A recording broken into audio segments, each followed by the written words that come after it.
Clase en esta noche tenemos el sexto estudio, pero es el quinto yo soy. Hoy vamos a trabajar para mí el más bonito de los 7 y está dentro de una escena muy significativa dentro de la vida de Jesús y dentro de su ministerio. El yo soy de hoy es: yo soy la resurrección y la vida. El pasaje es mucho más largo de lo que yo puse ahí, yo lo acorté. Si usted lo quiere leer por completo, puede leerlo desde el principio en su casa, desde el verso 1 del capítulo 11 de Juan, pero yo lo acorté porque es bien largo. Vamos a trabajar solamente los versos del 11 al 44 del capítulo 11, y también vamos a ver las referencias al Antiguo y del Nuevo Testamento más adelante. Vamos a la introducción rapidita para poder trabajar esto rápido. Bien, el contexto para este pasaje es el mismo que para el pan de vida, la luz del mundo, la puerta de las ovejas y el buen pastor, es decir, para todos los demás. El patrón es: Jesús hizo una declaración muy controversial acerca de sí mismo, los yo soy que hemos estado estudiando, para corregir a su pueblo, el pueblo de Israel, el pueblo judío, para llevarlos a la verdadera comunión y servicio a Yahweh, y para revelarse a sí mismo como el Mesías y el Hijo de Dios encarnado. Esas son las razones por las cuales Jesús dio estos 7 yo sois.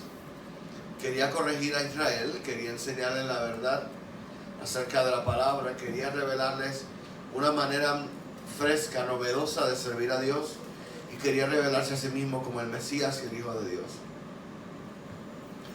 Cada una de estas declaraciones es demostrada con un milagro, ya sea antes o después de la declaración. Jesús es libre de escoger cuándo lo va a hacer, pero si antes o después de la declaración de yo soy, Él hace un milagro, los cuales Juan llama señales.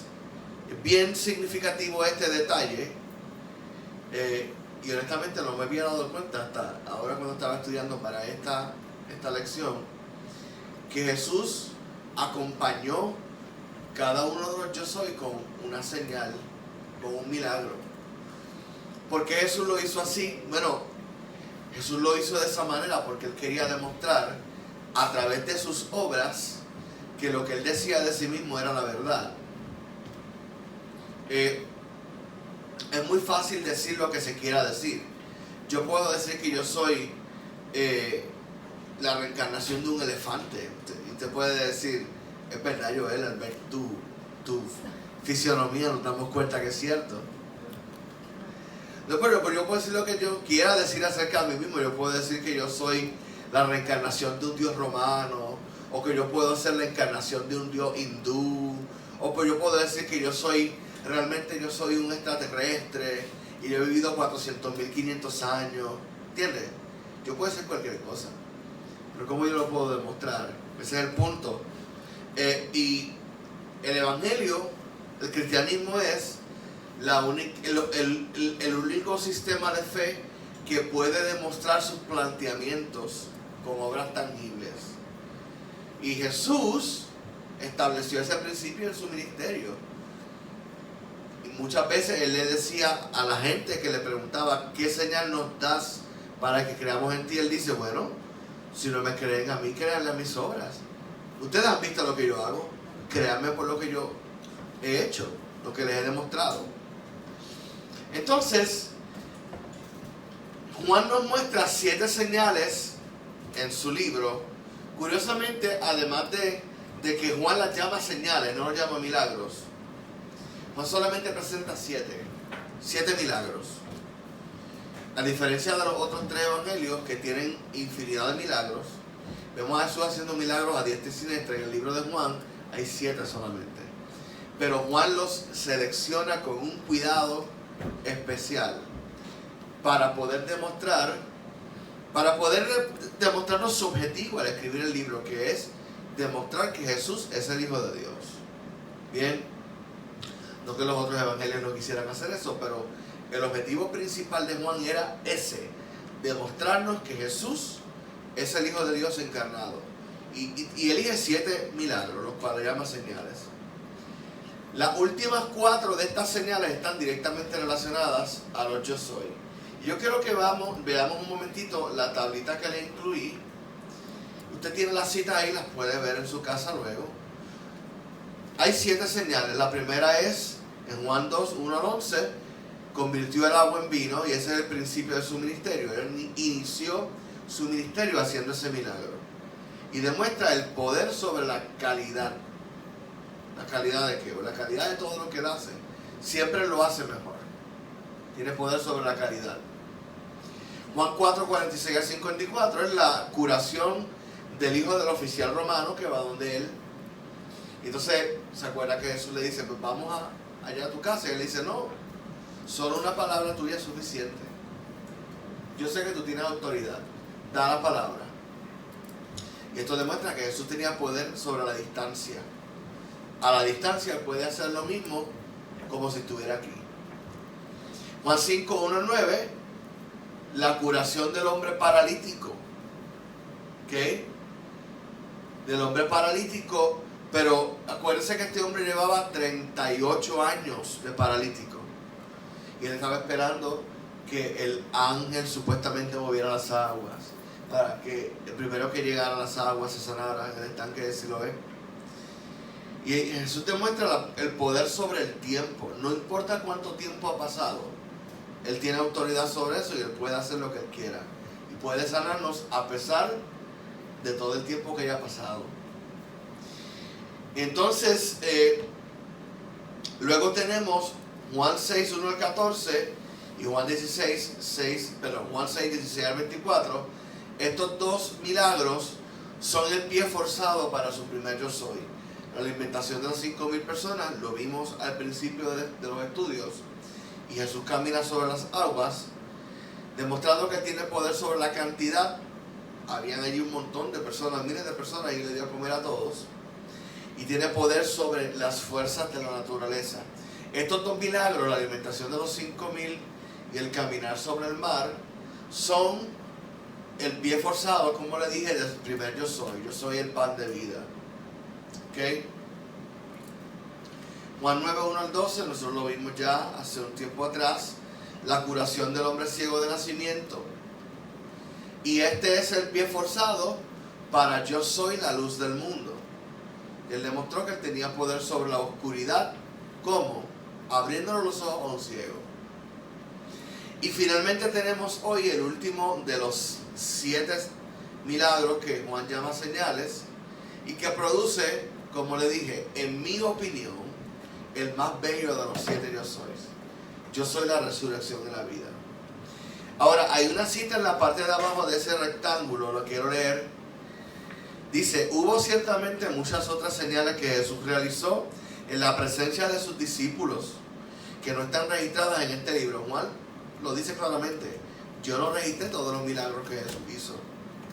Pero aquí están escritas, pero las que aquí están escritas han sido registradas en este libro para que mantengan la fe que Jesús es el Cristo, el Hijo de Dios, y que por medio de esta fe puedan poseer la vida en su nombre. Juan 20:30. Y él mismo termina diciendo, si se escribieran todas las cosas que Jesús hizo, no cabrían libros en el mundo para escribir todos los milagros que él hizo. Así que podemos, por testimonio mismo de Juan, que fue testigo presencial del ministerio de Jesús, podemos saber que Jesús hizo muchísimo más de lo que la Biblia nos dice. Muchísimo más. Estoy en la página 2 ahora. El Antiguo Testamento está repleto de citas refiriéndose a Dios como la fuente, el dador o el restaurador de la vida. Sin embargo, el concepto de la resurrección es un poco más oscuro, aunque sí se habla de este. En el Nuevo Testamento se presenta a Jesús como el dador de la vida, primordialmente en el Evangelio de Juan. Como ya hemos visto reiteradamente, el enfoque de Juan en su Evangelio es mostrar a Jesús como el Mesías de Yahweh, el Hijo de Dios y Dios mismo hecho hombre. Esos son los 3 objetivos de Juan. Demostrar que Jesús es el Mesías, que es el Hijo de Dios y que es Dios mismo encarnado. Veamos algunos pasajes de ambos testamentos y por favor anote todo lo que le llame la atención. Voy a repartir las citas. Hay unos micrófonos que están por allí. Por favor, tomen los micrófonos para que usted pueda hablar por ellos, para que lo escuchen en Zoom. ¿Ok? Deuteronomio 30:20, hermano Roberto. Hermana Ashlyn, Primera de Samuel 2:6. La hermana Alondra, Job 10:12. ¿Ok? Entonces, vamos a empezar aquí por el hermano Gael Gadot. Job 33:4. Hermana Glenda, Salmo 16:11.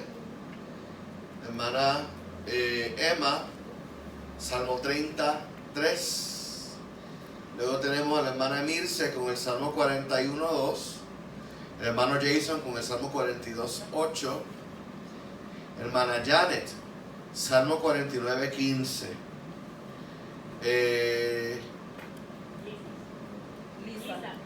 Lisa, siempre se me olvida. Perdóname.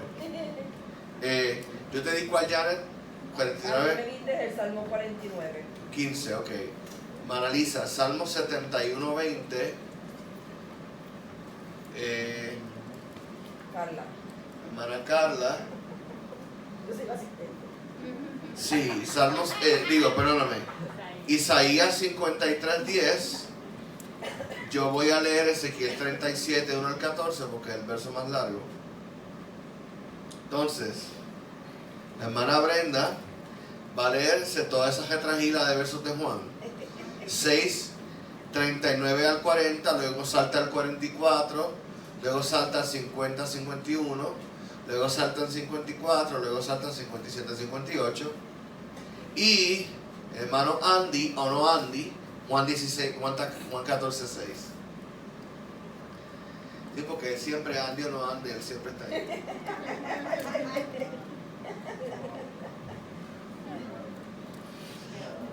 Ok, bien, vamos a comenzar rapidito, por favor.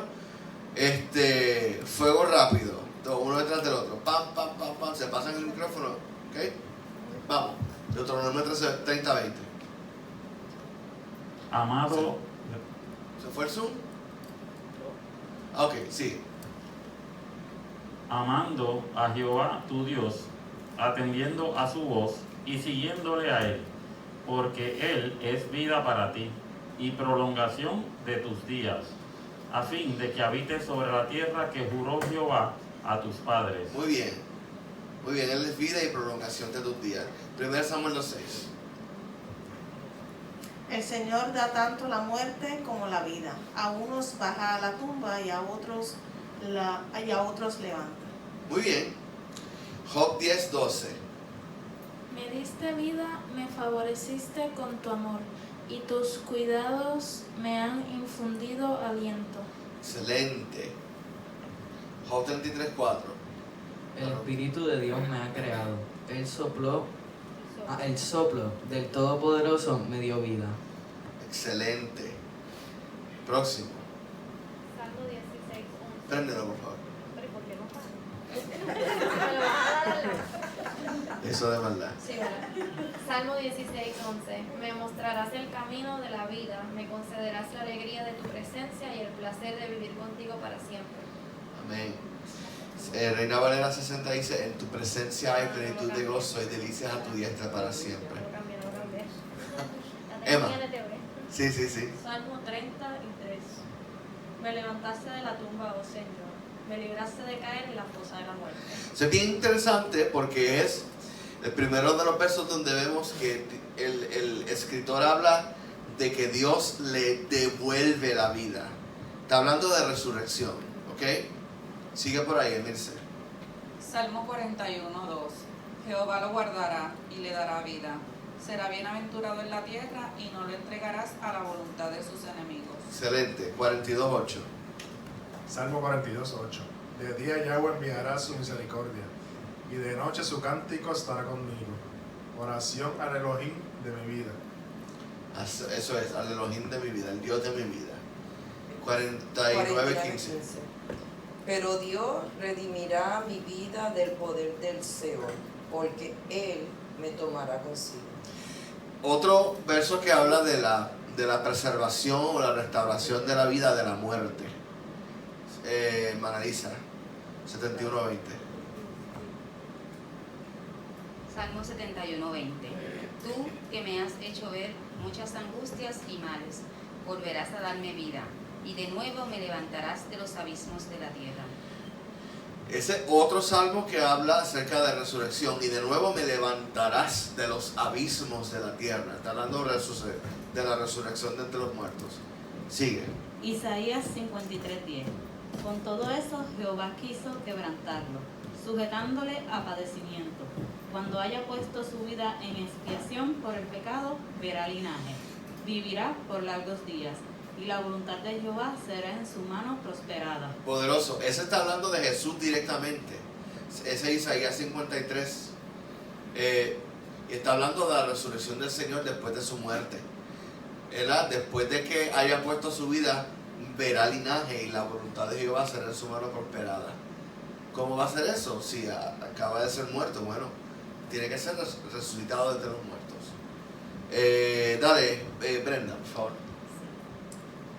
Juan 6, 39 al 40. Y esta es la voluntad del Padre, el que me envió, que de todo lo que me dieren no pierda yo nada, sino que lo resucite en el día postrero. Y esta es la voluntad del que me ha enviado, que todo aquel que ve al Hijo y cree en Él tenga vida eterna, y yo le resucitaré en el día postrero. Sigan viendo la secuencia. Jesús sigue diciendo, y yo le resucitaré en el día postrero. Sigue. En el 44 dice, ninguno puede venir a mí si el Padre que me envió no lo trajere, y yo le resucitaré en el día postrero. Y yo le resucitaré en el día postrero. ¿Ves? Sigue. 50. Este es el pan que desciende del cielo para que el que de él come no muera. Yo soy el pan vivo que descendió del cielo. Si alguno comiere de este pan, vivirá para siempre, y el pan que yo daré es mi carne, la cual yo daré por la vida del mundo. La cual yo daré por la vida del mundo. No se escucha bien, hay que hablar un poquito más duro, para que se escuche por el Zoom. El 54. El que come mi carne y bebe mi sangre tiene vida eterna, y yo le resucitaré en el día De postrero. nuevo, sigue diciendo lo mismo. 57 y 58. Como me envió el Padre viviente, y yo vivo por el Padre, asimismo el que me come, él también vivirá por mí. Este es el pan que descendió del cielo, no como vuestros padres comieron el maná y murieron. El que come de este pan vivirá eternamente. Vivirá eternamente. ¿Ve? Y finalmente Juan 14:6. Andy. Yo soy el camino, la verdad y la vida. Nadie llega al Padre sino por mí. Amén. El camino, la verdad y la vida. Eso lo vamos a ver la semana que viene, curiosamente. Juan 14:6. Ok, vamos entonces directamente a lo que nos concierne esta noche. Vamos a las preguntas de reflexión preestudio. De nuevo, las diseñé basándome directamente en lo que vamos a estudiar. No fueron hechas hacia el garete porque necesitaba llenar espacio. Pregunta número 1, y me gustaría incluso que los hermanos y hermanas de Zoom escribieran sus respuestas por el chat. De nuevo, las voy a poder leer inmediatamente. Me gustaría que participaran. Pregunta número 1. ¿Tiene Dios que responder a mis peticiones u oraciones siempre?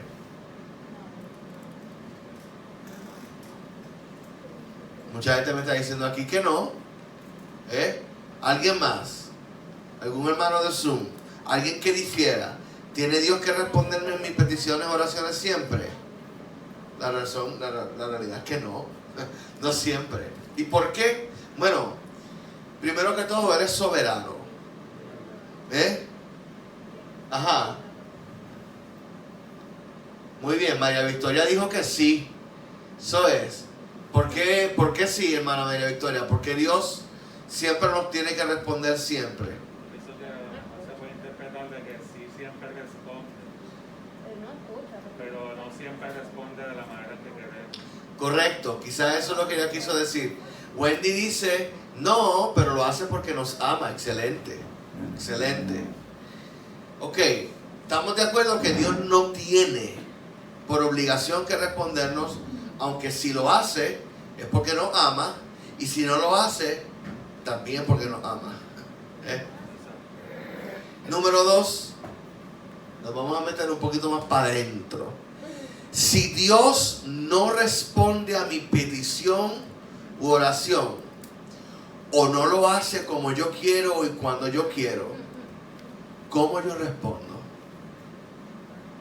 Ahora fue. No se supone, pero uno se enoja. Es verdad. Ah, hermana Glenda, por el micrófono para que te escuchen por acá por Zoom. No, pero eso, para eso estamos aquí, ¿verdad? Abrimos nuestro corazón. Pues yo digo que no se supone que esa sea la forma, pero lo que principalmente le causa a uno personalmente es enojo. Enojo, ajá, claro. Gael, dame un segundo. Ajá, María Victoria nos respondió que para mí contesta, pero contesta sí, no o espera. Así que sí, es una manera de responder. Sí, Dios siempre nos va a responder una de tres cosas. Sí, no o espera. Es cierto, tiene toda la razón, María Victoria. Wendy dice con frustración, como yo respondo con frustración. ¿Sabes por qué esto es bueno contestarlo? Porque así nos confrontamos a nosotros mismos, nuestra humanidad. ¿Alguien más? ¿Cómo yo respondo? Ajá, Gael. Bueno, si Dios no me contesta una petición, algo que yo le pedí, pues me voy a frustrar obviamente con él y le voy a decir como que yo pienso que tú deberías haber hecho esto, pero después como que realizo, si no lo estás haciendo, pues por alguna razón a mí siempre me gusta pensar que todo lo que Dios hace es parte de su plan. Ah, papá. No, podemos terminar aquí ahora. Eso es. La hermana pastora está por ahí atrás. ¿Ah? ¿Perdón? Ah, le toca predicar el domingo. Ah, chévere. Pastora. Reproche, dice la pastora. Muy bien.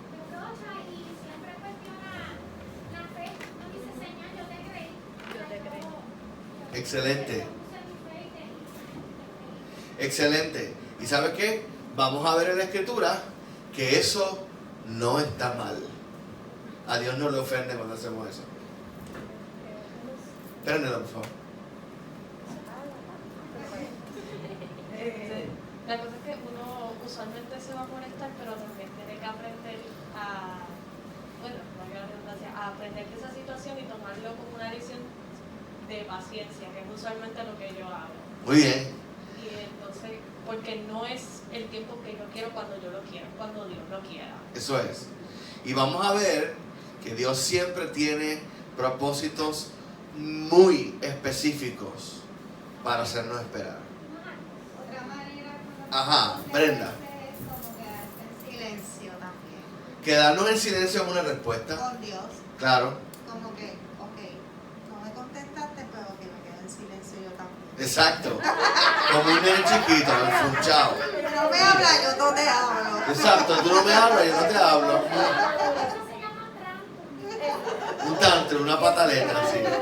Exacto. Pastor, ¿le vas a decir algo adicional? Ok, vamos a la próxima. Ok, esta tercera pregunta es una de las preguntas que hace que la gente o se aparte de Dios o nunca venga a Dios. Esta es una de esas preguntas bien difíciles de responder. Bien difíciles. Incluso para los más expertos es bien difícil de responder. ¿Qué siente al saber que Dios permite el sufrimiento y la muerte en este mundo? ¿Qué usted siente al saber eso? Que Dios lo permite. Hay que ser honesto. A Dios no se le pasa nada y Dios sabe lo que está pasando. Y Dios permite la muerte y el sufrimiento en el mundo. Dios no lo origina, pero lo permite. ¿Qué le hace sentir eso? Saber eso. Los hermanos de Zoom pueden responder por el chat también. Gael.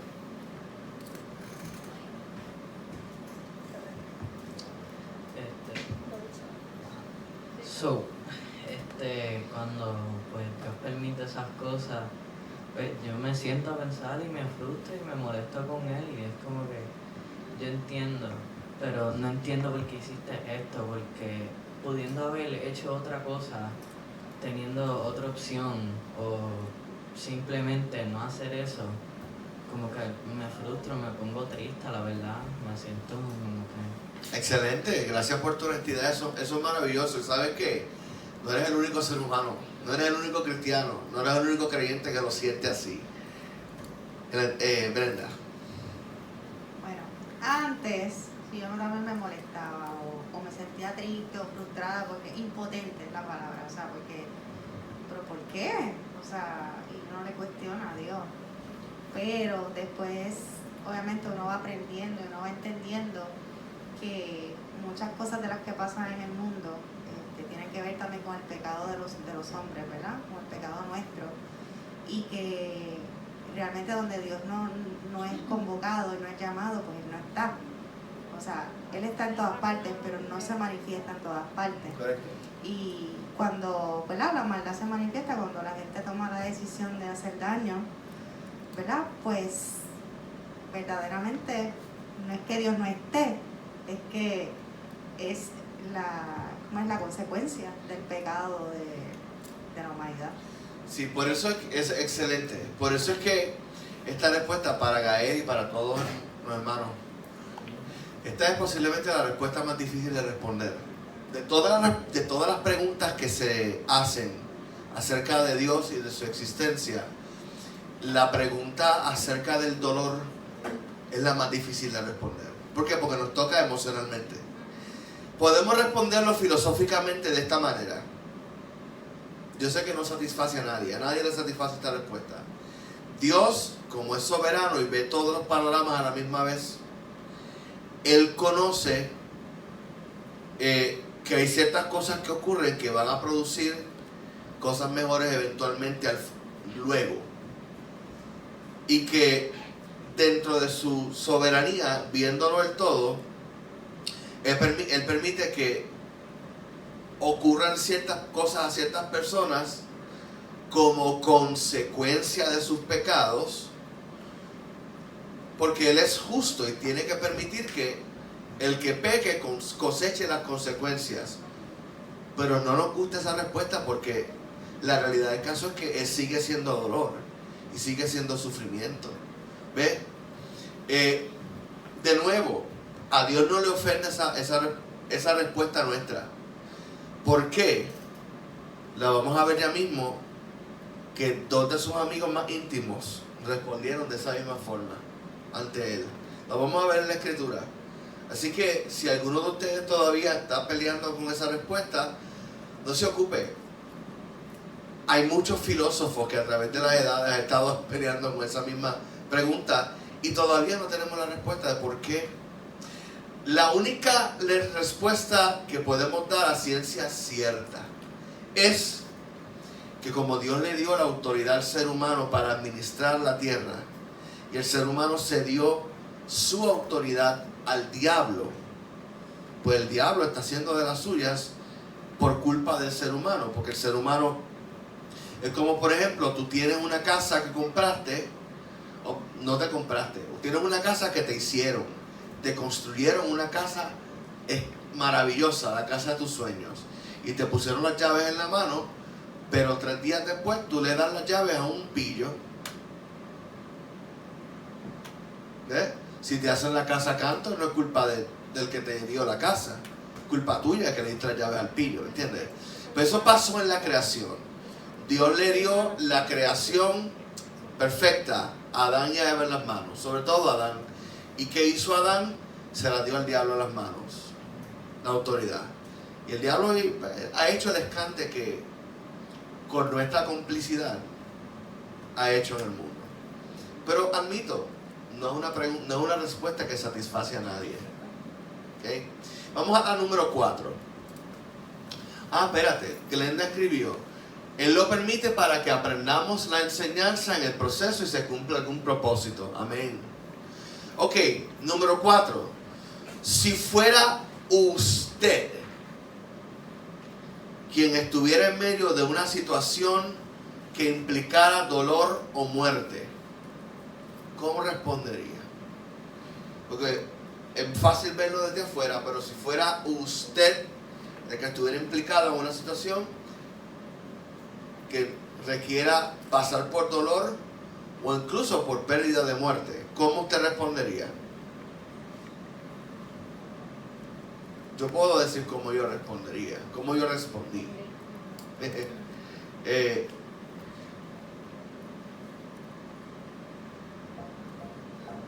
Esa es la...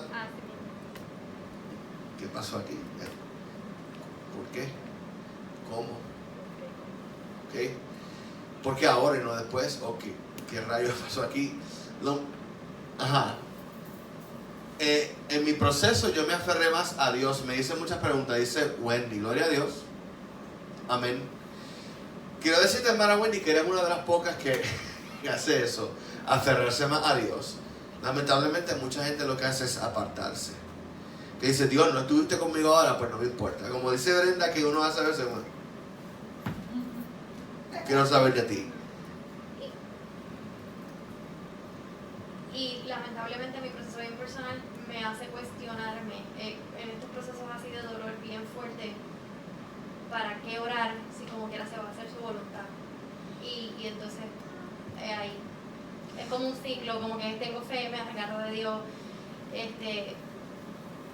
uno trata, pero vuelve otra vez al principio y vuelvo, pero sí, va a pasar lo que tú quieras que pase, ¿para qué quieres que ore tanto? Por esta situación que no está en mi control. Pues fíjate, mira, eso es una respuesta muy interesante. Y yo te puedo responder que sí, la oración de uno puede cambiar el panorama. Vamos a ponerlo de este modo. Yo soy de los que pienso que Dios tiene un plan soberano y que hay una voluntad final y firme de parte del Señor. Pero el Señor puede, porque la Escritura nos enseña eso, muchas veces en el Antiguo Testamento, el Señor puede ponerle una pausa al proceso. O puede cambiar la ruta por la cual se va a llegar allí. Caso que me viene a la mente, el rey Ezequías, el profeta Isaías va donde él y le dice, pon tus asuntos en orden que te vas a morir. ¿Qué hizo Ezequías? Se quedó con esa, ¿no? Dice la Escritura que tan pronto el profeta Isaías salió de su cuarto, él se viró para la pared y le dijo, pero Señor, ¿cómo que me voy a morir?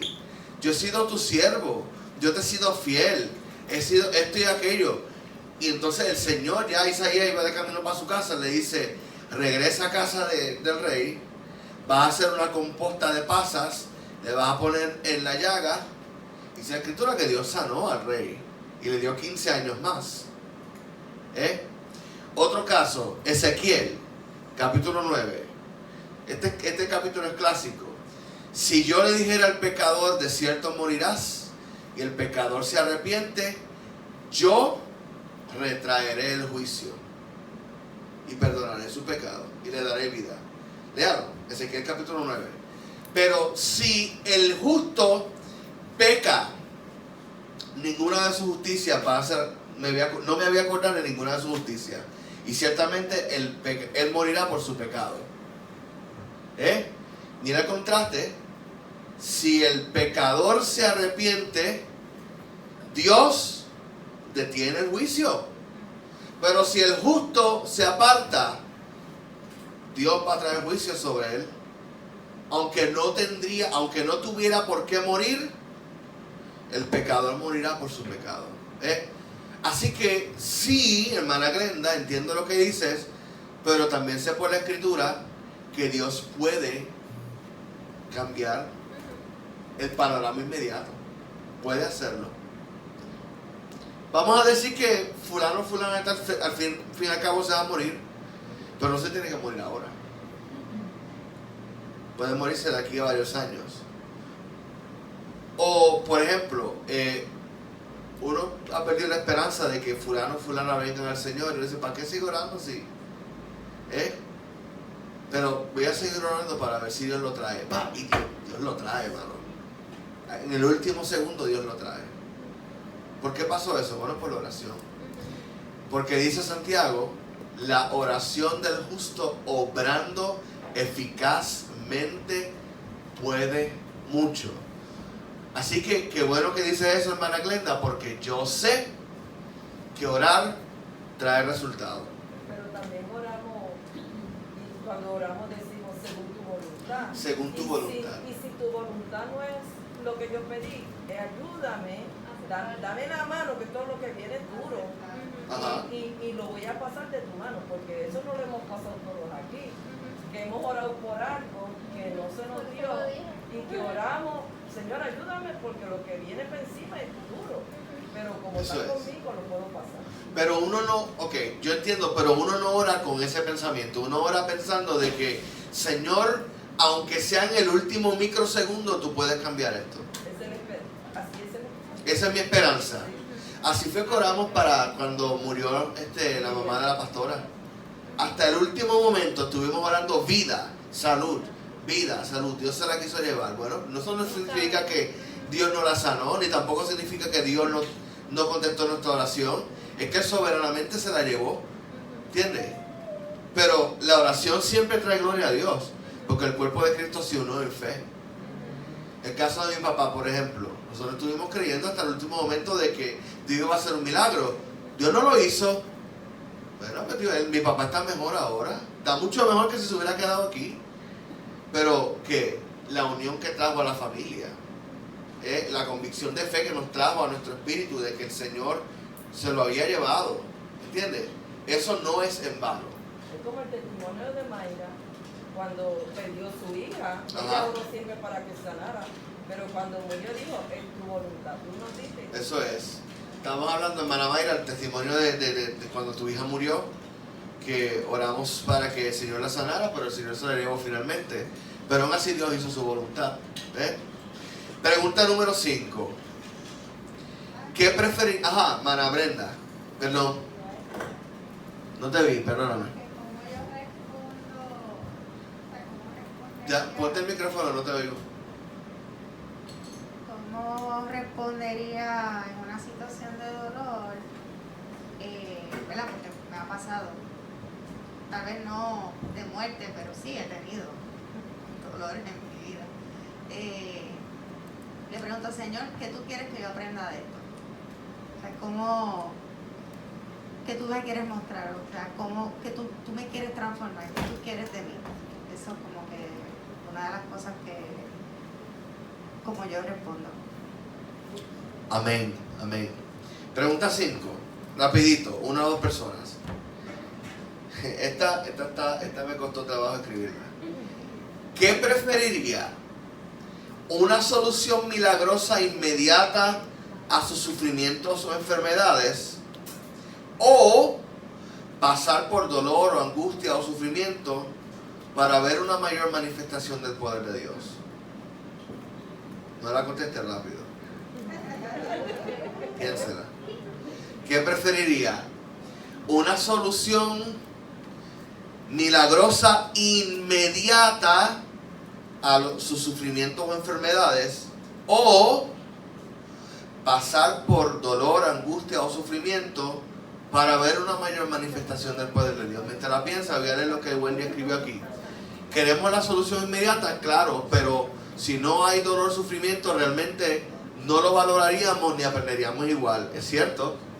Sin dolor no valoramos el milagro. Como si Cristo hubiese resucitado a los 15 minutos, no necesita igual. Exacto. Si Cristo hubiera resucitado a los 15 minutos después de haber muerto, ¿entiendes? O si milagrosamente no le hubiera dolido, ¿entiendes? No hubiera valido de nada realmente la crucifixión. Esa es bien buena, esa es bien importante responderla. Quizás usted la debe responder para usted mismo. ¿Verdad? Yo voy a serle bien honesto. Bien honesto. Si usted me pone a mí una o la otra,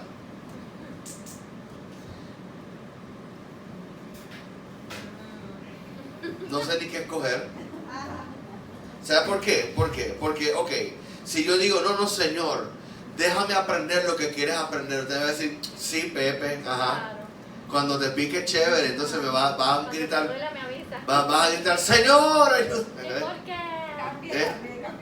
Mala mía, Señor, me equivoqué. No es manda fuego, es manda hielo.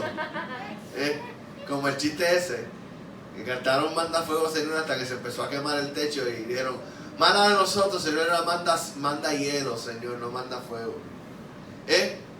Esa es bien difícil de responder, si voy a ser bien honesto. Y la vasta mayoría de nosotros preferiría una solución milagrosa inmediata. Sáname ahora, resuélveme ahora. Desafortunadamente no es así siempre. Bueno, vamos a leer el pasaje rapidito. Lo voy a leer bien rápido. Perdón. A mí se me olvidó leer Ezequiel. Y ese pasaje es importante porque Ezequiel lo lee en su casa. Se lo voy a decir lo que dice. Ezequiel es el pasaje más importante acerca de resurrección en el Antiguo Testamento. Y habla de la resurrección del valle de los huesos secos. Si usted ha leído ese pasaje se da cuenta que el profeta, Dios le dice al profeta, hijo de hombre, ¿resucitarán estos huesos? Y él le dice, yo no sé, Señor, tú lo sabes. Y él le vuelve a preguntar, hijo de hombre, ¿resucitarán estos huesos? Y Jehová él le dice a Jehová, no sé. Y entonces le dice, profetiza sobre los huesos. Él profetizó y entonces vio un terremoto que juntó los huesos, cada uno con su hueso. Y después vio tendones que empezaron a subir sobre los huesos y carne sobre los tendones. Y finalmente había un montón de gente muerta. Estaba en su cuerpo, pero muerta. Y entonces, al fin, el Señor sopló aliento de vida sobre ellos y cobraron vida. Fue un ejército. ¿Ve? Ese es el pasaje más poderoso acerca de la resurrección en el Antiguo Testamento, que tiene un montón de significados proféticos a los cuales no voy a meter porque cada cual dice cada cosa. Eso podemos estudiarlo después. Juan capítulo 11, verso 11. Vamos a leer lo que dice. Dicho esto, les dijo después, nuestro amigo Lázaro duerme, mas voy a despertarle. Dijeron entonces sus discípulos, Señor, si duerme sanará. Pero Jesús decía esto de la muerte de Lázaro, y ellos pensaron que hablaba del reposar del sueño. Entonces Jesús le dijo claramente, Lázaro ha muerto, y me alegro por vosotros de no haber estado allí para que creáis, mas vamos a él. Yo creo que usted vaya viendo lo que Jesús va diciendo. Jesús dice, yo me alegro que Lázaro se haya muerto y que ustedes no estuvieran allí. Usted dirá, ¿qué? ¿Cómo? Vamos a seguir leyendo. Dijo entonces Tomás, llamado Dídimo, a sus condiscípulos, vamos también nosotros para que muramos con él. Vino pues Jesús y halló que hacía ya 4 días que Lázaro estaba en el sepulcro. Betania estaba cerca de Jerusalén, como a 15 estadios, son más o menos como 1,5 millas de Jerusalén. Y muchos de los judíos habían venido a Marta y a María para consolarlas por su hermano. Verso 20. Entonces Marta, cuando oyó que Jesús venía, salió a encontrarle, pero María se quedó en casa. 21. Y Marta dijo a Jesús, Señor, si hubieses estado aquí, mi hermano no habría muerto. ¿Qué fue lo que hizo Marta? Le reprochó al Señor, le cuestionó, ¿por qué no viniste antes? Mas también sé ahora que todo lo que le pidas a Dios, Dios te lo dará. Es como muchos de ustedes han respondido, me he sentido frustrado, molesto, me enojo, pero al fin recapacito y digo, bueno Señor, tú sabes más que yo. Jesús le dijo, tu hermano resucitará. Marta le dijo, yo sé que resucitará en la resurrección, en el día postrero. Le dijo Jesús, yo soy la resurrección y la vida. El que cree en mí, aunque esté muerto, vivirá. Y todo aquel que vive y cree en mí, no morirá eternamente. ¿Crees esto? Le dijo, sí, Señor, yo he creído que tú eres el Cristo, el Hijo de Dios que has venido al mundo. Habiendo dicho esto, fue y llamó a María, su hermana, diciéndole en secreto: el maestro está aquí y te llama. Ella, cuando lo oyó, se levantó deprisa y vino a él. Jesús todavía no había entrado en la aldea, sino que estaba en el lugar donde Marta le había encontrado. Entonces los judíos que estaban en casa con ella la consolaban cuando vieron que María se había levantado deprisa y había salido la siguieron diciendo: va al sepulcro a llorar allí. María, cuando llegó a donde estaba Jesús, al verle, se postró a sus pies diciéndole: Señor, si hubieras estado aquí, no habría muerto mi hermano. Así que ambas hermanas cuestionaron a Jesús, le reprocharon. ¿Y qué hizo Jesús? Abrió el cielo y tiró rayos y cayó granizo, se abrió la tierra y se la tragó viva. No. A Jesús no le molestó el reproche. Mira cómo Jesús respondió. Perdóname. 33. Jesús entonces, al verla llorando y a los judíos que la acompañaban también llorando, se estremeció en espíritu y se conmovió. Time out. Pero Jesús no iba a resucitar a Lázaro.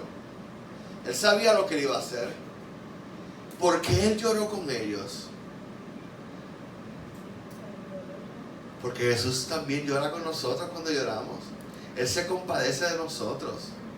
O tú te piensas, ¿verdad? Hablando de la situación de la pastora, tú te piensas que cuando nosotros todos como familia, y sobre todo ella y sus hermanos, lloraron hasta beberse las lágrimas por la muerte de su mamá, el Señor no lloraba con ellas. Por supuesto que el Señor lloraba con ellas. Y cuando mi papá se murió, que yo me quedé patidifuso y mi mamá por poco se me muere también del sufrimiento. Ella le dio algo bien malo esa noche. Y al otro día me dijo: mira, yo por poco me muero anoche también. Y cuando mi mamá pasó la noche llorando hasta que se durmió, y mi hermana y mi hermano que no pudo dormir esa noche del sufrimiento y de la angustia porque mi papá se murió así de la nada. Y yo estando en la casa de mi cuñado y de mi hermana con mis dos sobrinas con COVID, y yo no poderlas abrazar y yo tener que tragarme las lágrimas acá viéndolas a ella llorar. ¿Ustedes piensan que el Señor no está llorando con nosotros? Claro que sí. Él se conmovió con nosotros porque Él le duele. Eso es algo que debemos aprender hoy. A Jesús le duele nuestro sufrimiento y también llora con nosotros. Y dice la Escritura que el Espíritu Santo es más llorón todavía, porque dice la Escritura que Él gime por nosotros con gemidos indecibles. Usted no lo había visto de esa manera nunca. Cuando dice que Él gime por nosotros, ¿qué es lo que está diciendo?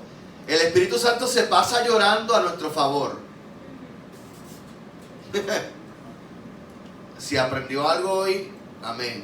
El Espíritu Santo se pasa llorando por nosotros a nuestro favor, porque dice la Escritura que Él gime por nosotros con gemidos indecibles.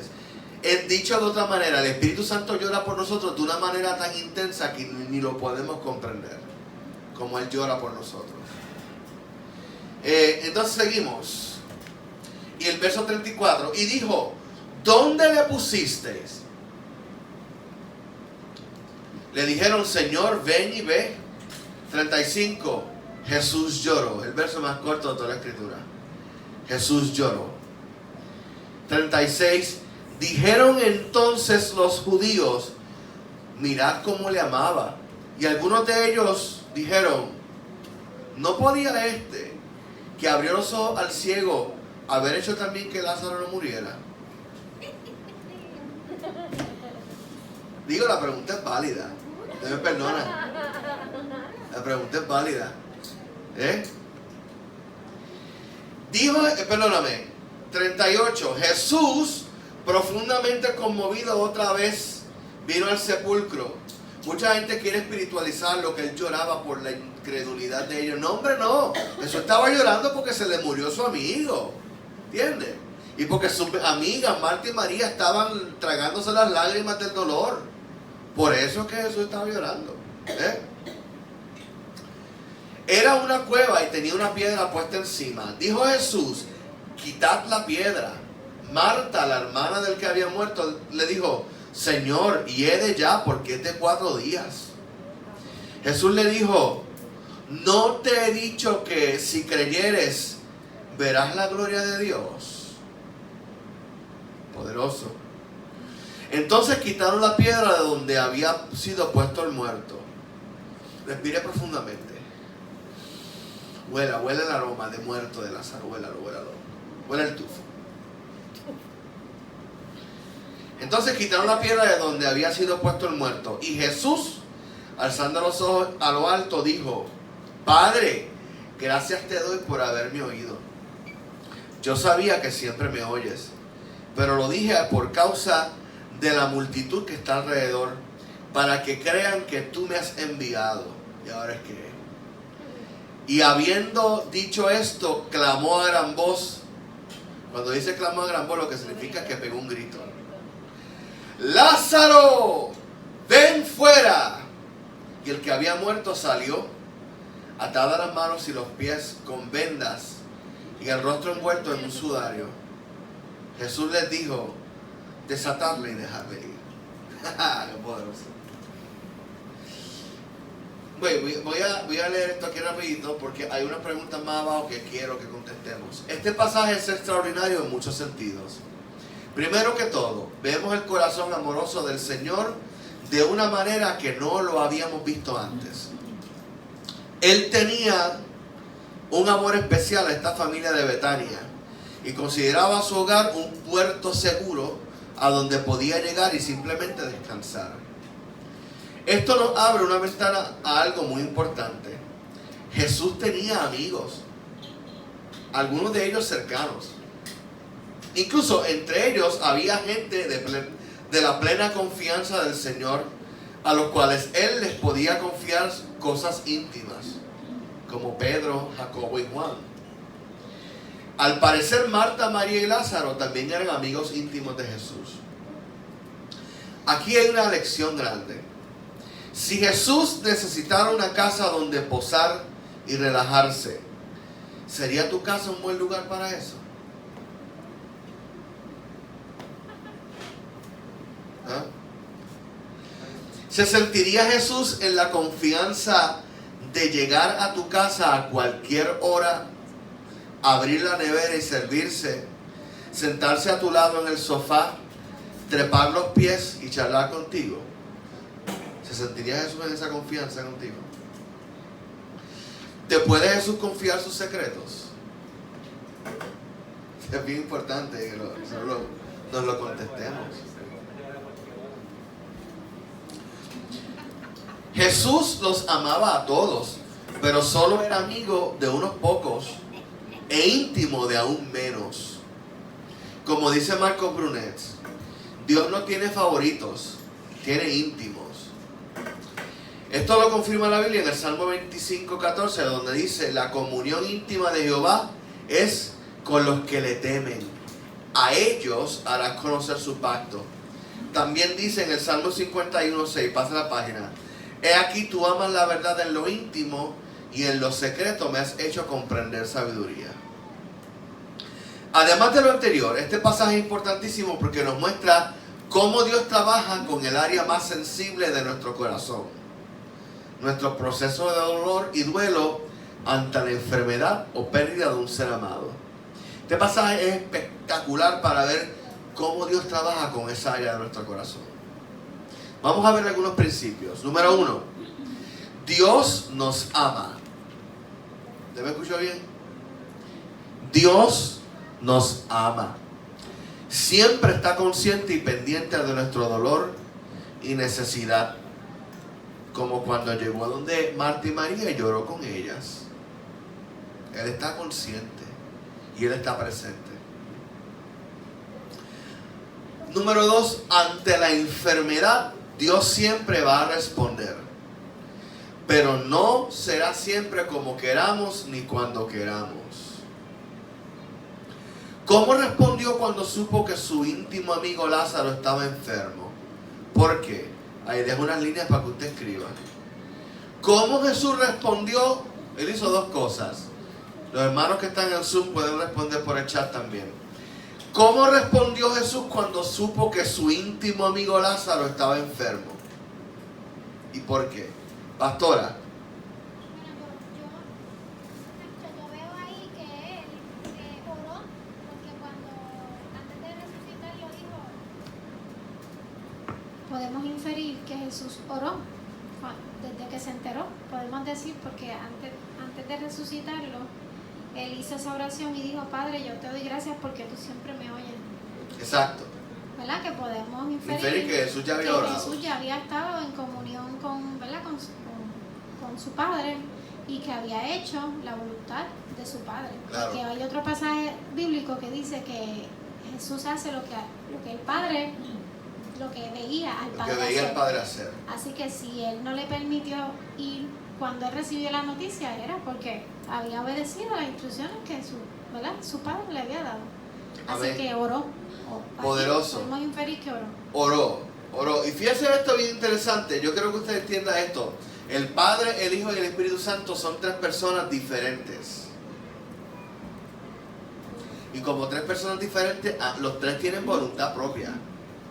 No es que tienen un cordón umbilical uno con el otro, y uno manda al otro que haga algo. No, los tres tienen voluntad propia, pero los tres han tomado la decisión de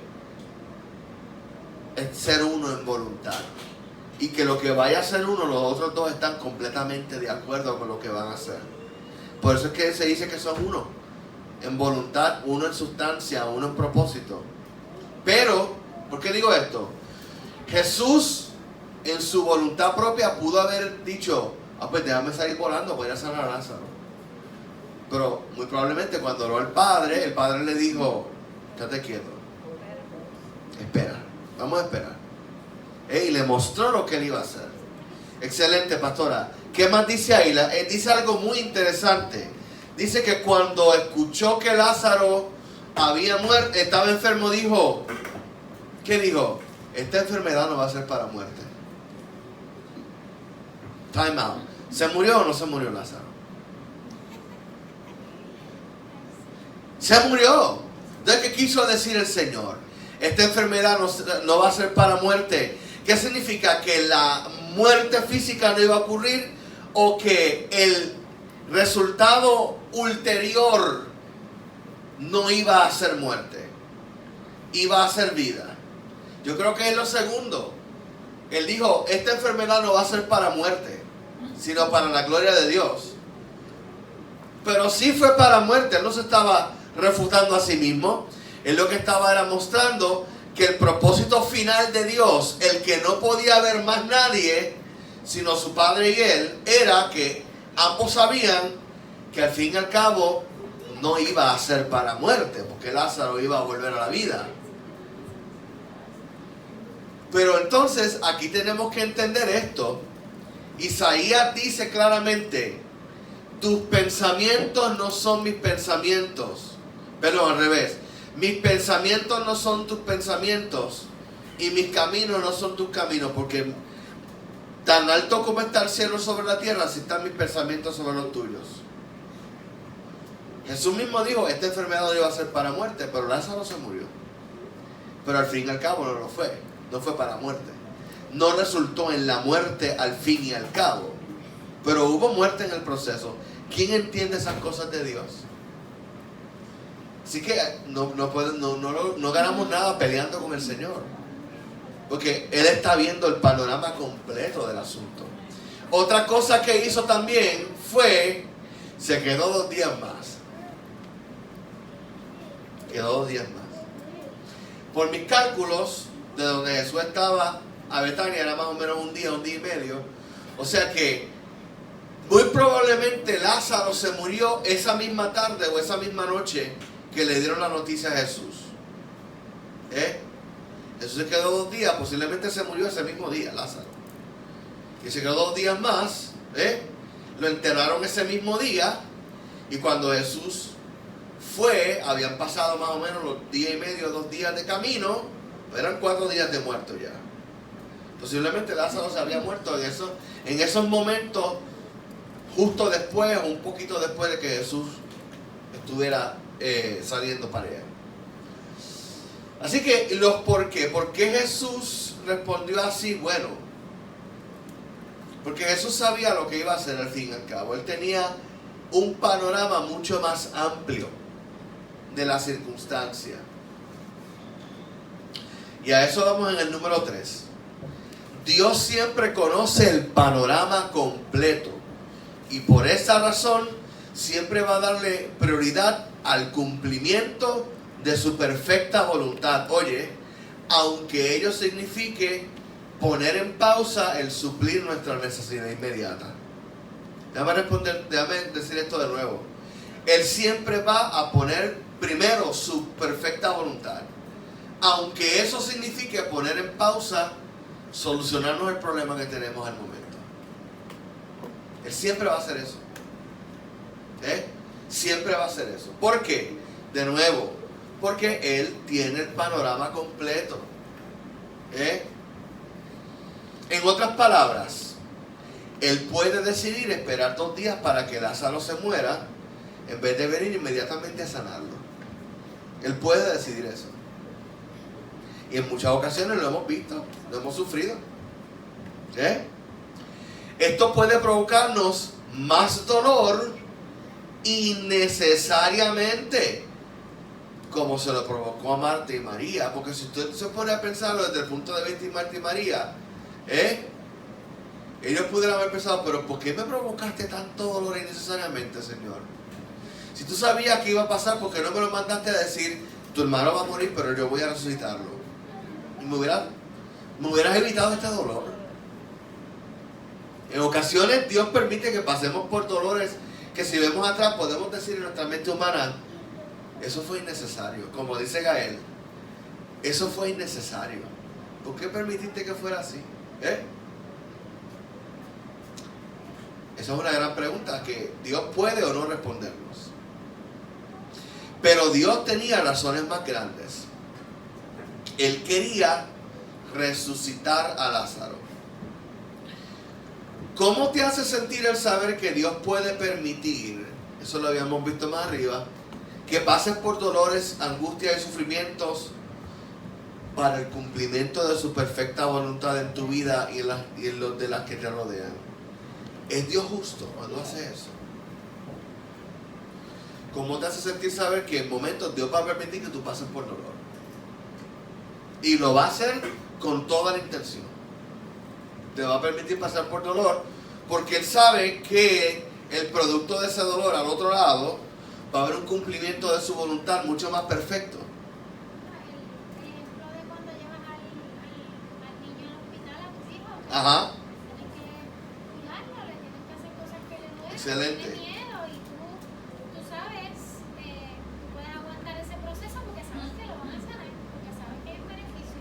La pastora dice muy bien que es lo mismo que pasa cuando llevamos a nuestros hijos al médico. Lo van a apoyar, lo van quizás a internar, le van a causar dolor a nuestro hijo, pero esos van a ser dolores que al fin y al cabo redundarán en sanidad.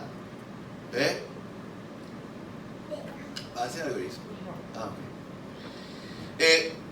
¿Es Dios justo cuando hace esto? Ojo, tenemos que tener cuidado de decir que Dios es injusto. ¿Por qué? Porque Dios sabe lo que está haciendo. Al fin y al cabo va a resultar en nuestro beneficio. Es como la muerte de Jesús. La muerte de Jesús fue justa. No. Pero si Jesús no hubiera muerto, ¿tendríamos vida eterna? No. Así que la muerte más injusta de todas las muertes en toda la historia de la humanidad resultó ser la única muerte realmente que tenía que ocurrir en toda la historia de la humanidad, porque fue la única muerte que provocaría vida para nosotros. ¿Ves? Por eso es que, de nuevo, tenemos que tener mucho cuidado cuando juzgamos las obras de Dios y decimos, Señor, pero es que esto es bien injusto, porque esto y aquello. Y todo lo hemos hecho. Pero tenemos que tener cuidado porque Dios siempre sabe más. Punto número 4. Voy a poner un poquito el turbo porque ahora es simplemente leer. Y hay unas preguntas al final. Cuando Jesús le dice a Marta, tu hermano resucitará ella le responde: yo sé que resucitará en la resurrección en el día postrero. Esto es una ventana al pensamiento judío sobre lo que representa la vida, la muerte y la resurrección para ellos. Los israelitas pensaban que todos los muertos iban a resucitar al final de los tiempos y que cada cual recibiría el pago de sus obras en vida. Los justos serían recompensados con vida eterna, mientras que los impíos serían condenados y destruidos del todo.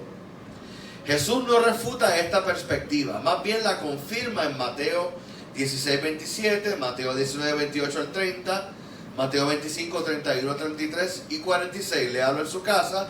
Al fin, básicamente lo que está diciendo es que al final Dios va a poner a los justos a su derecha y a los injustos a su izquierda. Y los que están a la derecha van a ir a la vida eterna y los que están a la izquierda van a ir a la condenación eterna. Eso lo dice Jesús. Y los pasajes de Juan que ya vimos que leyó la hermana Brenda, donde Jesús dice de él que los que creen en él los resucitarán en el día postrero. Eso es algo que dice constantemente. Y yo los resucitaré en el día postrero. Lo que Marta no sabía, de hecho, nadie, pues era un secreto bien guardado por Dios, es que Él, a través de su Hijo, iba a traer resurrección y vida de manera personal a todos los creyentes desde ese momento, desde el momento que creyeran en Él, sin tener que esperar a la resurrección final. Por lo tanto, esta declaración de Jesús es profundamente radical. Yo soy la resurrección. Marta le dice, sí, va a resucitar en la resurrección. El día postrero le dice, no, yo soy esa resurrección. Esa resurrección que tú esperas al final de los tiempos, esa resurrección soy yo. Yo soy el que lo va a resucitar. Yo soy el que le voy a dar vida. Y todo aquel que vive y cree en mí no morirá eternamente. No solamente que yo voy a resucitar sus cuerpos mortales, es que yo voy a anular el estado de muerte espiritual. ¿Usted entiende eso? Jesús no solamente nos dice el que cree en mí aunque esté muerto vivirá, es decir, va a destruir la muerte física, resucitándonos físicamente de entre los muertos, sino que también va a destruir el estado de muerte espiritual que nos separaba de Dios. Él va a destruir eso. Por eso es que dice, todo aquel que vive y cree en mí no morirá eternamente. Jesús rediseñó totalmente el panorama de la eternidad de todos los seres humanos con este yo soy. Ahora el destino eterno de todos dependerá de nuestra respuesta de fe acerca de Jesús. Por eso le pregunta a Marta, ¿crees esto? Y por eso la respuesta de Marta es trascendental para recibir la resurrección y la vida que Jesús da. Sí, Señor, yo he creído que tú eres el Cristo, el Hijo de Dios que ha venido al mundo. Así que esta es la puerta para la resurrección en la vida. Creer que Jesús es el Señor, el Cristo y el Hijo de Dios. Lo que hemos hecho todos aquí. Por lo tanto, nosotros, por palabra misma del Señor, tenemos el privilegio y la bendición de saber que si nuestros cuerpos mueren, van a ser sacados de la tumba una vez más. Y no solo eso, lo mejor es lo segundo, que si estamos vivos y muriéramos, no vamos a morir eternamente. Dios ha anulado la muerte eterna para nosotros. Eso es lo más importante. Tenemos esperanza de vida eterna. Punto número 5. Hasta el momento, Marta sabía, como todos los que habían visto los milagros de Jesús, que Él tenía el poder absoluto sobre la enfermedad. Incluso muchos se habían enterado de las otras 2 resurrecciones que Él había hecho. Él ya había resucitado al hijo de una viuda en la aldea de Naín, en Lucas 7, 11 al 19, y a la hija de Jairo, el líder de una sinagoga, en Lucas 8, 52 al 56. Esta no es la primera vez que lo hace. Por esto Marta le dijo, mas también sé ahora que todo lo que le pidas a Dios, Dios te lo dará. Porque ella sabía, ya tú ya tú has resucitado muertos, yo sé que esto ha pasado. Ella sabía que Jesús tenía el poder y que el Padre le contestaba. Pero en esta ocasión había una grandísima diferencia. Ya Lázaro tenía 4 días de muerto. ¿Y por qué es esto importante? Fíjate, los judíos pensaban que el espíritu de una persona se quedaba vagando alrededor de la tumba por 3 días. Pero el 4.º día se iba al más allá. Una vez partía al otro lado, era totalmente imposible traerlo de vuelta. ¿Ves la estrategia de Jesús? Él esperó hasta que se agotaran todas las posibilidades, todas las esperanzas. Por eso es que Marta le dice, Señor, pero es que ya tiene 4 días. ¿Ves? No se lo digo por decírselo, por acordárselo a Jesús, Jesús lo sabía, que habían pasado 4 días. Es que le estaba diciendo, Señor, hubiera llegado ayer por lo menos. Al 3.er día todavía estaba por ahí, pero ya se fue. ¿Para qué llegaste hoy? ¿Viste qué estratégico es el Señor? Mira, por eso cuando Jesús resucitó a los 2 muertos previos, los judíos entendían que eso estaba dentro del rango de posibilidades para un poderoso profeta. Pues el Espíritu estaba a un ser que cualquier gran profeta podía, como si el poder fuera de ellos, hacer eso con el poder de Yahweh. Por eso podían racionalizar que Elías y Eliseo habían sido capaces de resucitar muertos, pues no habían pasado 3 días todavía. Pues claro, el profeta podía resucitarlo, pero el Espíritu estaba por ahí todavía. Ahora, según las tradiciones judías, ya Lázaro estaba más allá de las posibilidades de un profeta. Pero Jesús no era solo un profeta. Por eso es por lo que él le dice a Marta y a nosotros, yo soy la resurrección y la vida. Y también se me olvidó poner ahí, por eso es que él le dijo, no te he dicho que si tú crees vas a ver la gloria de Dios. Tuvo que recalcarle, Marta, ya esto lo hemos hablado tú y yo. Yo sé que su espíritu se fue, no está aquí, pero ya yo te he dicho, si tú crees vas a ver la gloria de Dios. Y aquí gloria no significa otra cosa sino la manifestación del poder de Dios para nuestras necesidades. No es algo abstracto, no es la nube de Jehová en el templo, no es la nube de Jehová, la Shekinah en el tabernáculo, no era la columna de nube ni la columna de fuego. Ahora la gloria de Dios era la intervención de Dios en medio de las imposibilidades de nuestra vida. Esa es la gloria de Dios.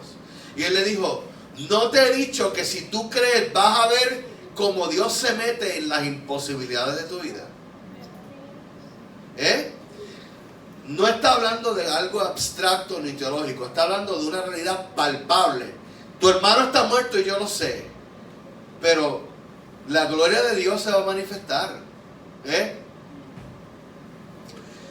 No es que Jesús es un vehículo para traer vida a un muerto, es que Él es la resurrección y la vida mismos. Se originan en Él y Él las da a todos los que creemos en Él. Visto de este modo, tenía sentido que Jesús esperara que Lázaro tuviera 4 días de muerto. ¿Ves? De nuevo, volvemos a lo que hemos hablado ya anteriormente. ¿Por qué Dios lo permite? Bueno, si lo vemos desde el punto de vista, entonces tiene sentido que Dios permitiera que se muriera Lázaro y que Marta y María perdieran toda esperanza y que fueran un manojo de nervios y de lágrimas. Tuvo sentido. ¿Por qué? Porque si Dios no lo hubiera hecho así, si Jesús no hubiera esperado esos 4 días, no iban a poder ver a Jesús en una faceta como nunca la habían visto. El que tenía el poder absoluto sobre la muerte, en todo su esplendor. ¿Por qué? De nuevo, si Jesús hubiera llegado al 3.er día de muerto, hubieran dicho, no, Él es un poderoso profeta. Pero el Espíritu estaba por ahí, ¿verdad? Elías y Eliseo lo hicieron también. No, Jesús esperó hasta que no hubiera posibilidad alguna en la mente de ellos, ninguna esperanza. Y ahí Jesús se metió y manifestó la gloria de Dios. Por eso es que tuvo que esperar, porque si no, no hubieran podido ver esta faceta de Jesús. Bien, y ya estamos terminando en unos minutos. Jesús es, primero, la resurrección, luego la vida. ¿Por qué piensas que Jesús eligió ese orden de palabras y no lo dijo al revés? La vida y la resurrección. Pero dijo, yo soy la resurrección y la vida.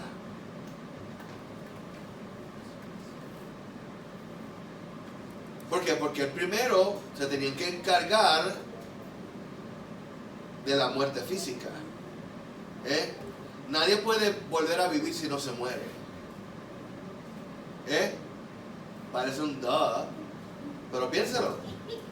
No puede haber vida si no hay muerte. Tiene que haber resurrección primero para que haya vida. Pero no solamente eso. Punto número 7. Este evento era un presagio de lo que en última instancia iba a pasar con Jesús. Él tenía que morir primero, pero iba a resucitar físicamente. Es importante recalcar que para los judíos y los primeros cristianos, que eran judíos, la resurrección era un evento enteramente físico. De hecho, hablar de una resurrección espiritual era una contradicción en términos. Pues los espíritus nunca morían, lo que moría era el cuerpo. El pasaje de Ezequiel 37, 1 al 14, que íbamos a leer hace un rato, demuestra la conexión directa entre la resurrección y los huesos. Es decir, para un israelita la evidencia de que un muerto había resucitado era que sus huesos habían sido levantados milagrosamente de la tumba. La carne no era importante, eran los huesos. Incluso, dicho sea de paso, hasta el día de hoy es así: los israelitas entierran a sus muertos en una fosa, después los exhuman, sacan los huesos y los ponen en una cajita pequeña que se llama un osuario. Y eso es todo lo que es. Ellos se quedan con esa caja que contiene los huesos del muerto. Hasta el día de hoy lo hacen.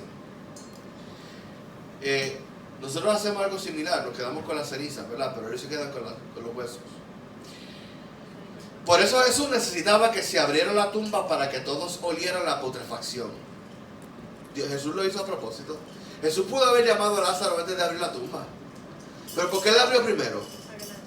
Para que olieran la peste, para que supieran, este tipo está muerto, está pudriéndose ya. Y luego vieran el cuerpo de Lázaro aún envuelto en los lienzos y el sudario saliendo a la puerta del sepulcro. Para finalizar, debemos recalcar este punto. Tanto Marta como María buscaron la compañía cercana de Jesús en su momento de mayor crisis. De hecho, ambas corrieron a él cuando supieron que había llegado a las cercanías de Betania. Sin embargo, ambas, y digo ambas, le reprocharon a Jesús el hecho de que si hubieras estado aquí, mi hermano no hubiera muerto. Ambas asumieron que la presencia de Jesús, escucha esto es bien importante. Ambas asumieron que la presencia de Jesús iba a resultar en una solución inmediata a sus problemas. A que nosotros pensamos igual. Yo tengo a Dios, el Señor se va a encargar de mis necesidades. Y pensamos que es una vara mágica. Pero tenía que ser así. La realidad, como dijimos al mismo principio, no tenía que ser así. Ellas dieron por sentado que la relación de amistad íntima entre ellas y Jesús resultaría en la evasión del proceso doloroso. Pero Jesús tuvo que romper sus expectativas y defraudarlas para poder hacer lo que verdaderamente necesitaba hacer. Algunos de ustedes nos dijeron ahorita que se habían sentido defraudados por el Señor en momentos, frustrados, decepcionados. ¿Sabes qué? En ocasiones Dios lo hace a propósito. Dios nos tiene que defraudar, rompernos las expectativas. ¿Para qué? Para hacer lo que verdaderamente tiene que hacer con nosotros.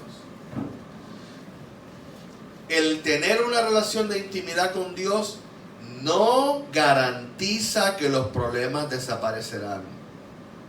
Por el contrario, nos advierte que sí tendremos aflicciones. Por eso el mismo Señor les dijo a sus discípulos, Estas cosas os he hablado para que en mí tengáis paz. En el mundo tendréis aflicción, pero confiad, yo he vencido al mundo. Juan 16.